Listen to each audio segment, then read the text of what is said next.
Hello everybody, তোমরা কেমন আছো? আশা করি সকলেই ভালো আছো।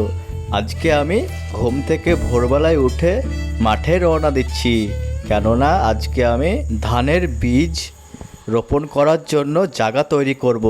তাছাড়া আজকে ছুটির দিন, আমি যে প্রফেশনাল কাজটা করি সেটা আজকে বন্ধ আছে। তোমাদের সাথে কথা বলতে বলতে আমি চলে এসেছি ধানের বীজ রোপণ করার জায়গাটায়।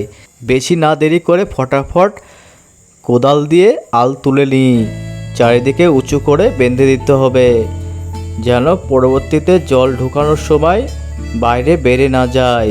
কোদাল দিয়ে আল তোলার সময় মিনিমাম ঘন্টাখানিক টাইম লেগে যাবে। সো বন্ধুরা, পার্সোনাল নিজের প্রফেশনাল কাজ ছাড়া কিছু টাইম বাড়ির কাজেও সময় লাগিয়ে দিই।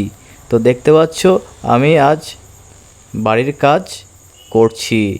তো তোমরা কারা কারা এভাবে আমার মতো বাড়ির কাজও করো আর নিজের প্রফেশনালও কাজ করো, তারা অবশ্যই কমেন্ট করে জানাবে। সত্যি কথা বলতে গেলে কাজ করলে শরীর ভালো থাকে, মনের অবস্থা ভালো থাকে, ব্রেন ফ্রেশ থাকে। সো বন্ধুরা, দেখতে পাচ্ছ আমি পুরো কমপ্লিট করে দিলাম চারিদিকে আল তুলে। তো এখন ধানের বীজ রোপণ করা সম্ভব। তো কাজ কমপ্লিট হয়ে গেল, আমি এখন বাগানে গাছের তলায় রেস্ট করে নেব। সো বন্ধুরা, আজকের ব্লগটি কেমন হলো কমেন্টে অবশ্যই বলবে। সো বন্ধুরা, সঞ্জু শর্ট ব্লগ চ্যানেলটিকে সাবস্ক্রাইব করবেন আর বেল আইকন ঘন্টিটা প্রেস করবেন। নেক্সট ব্লগে তোমাদের সাথে দেখা হচ্ছে।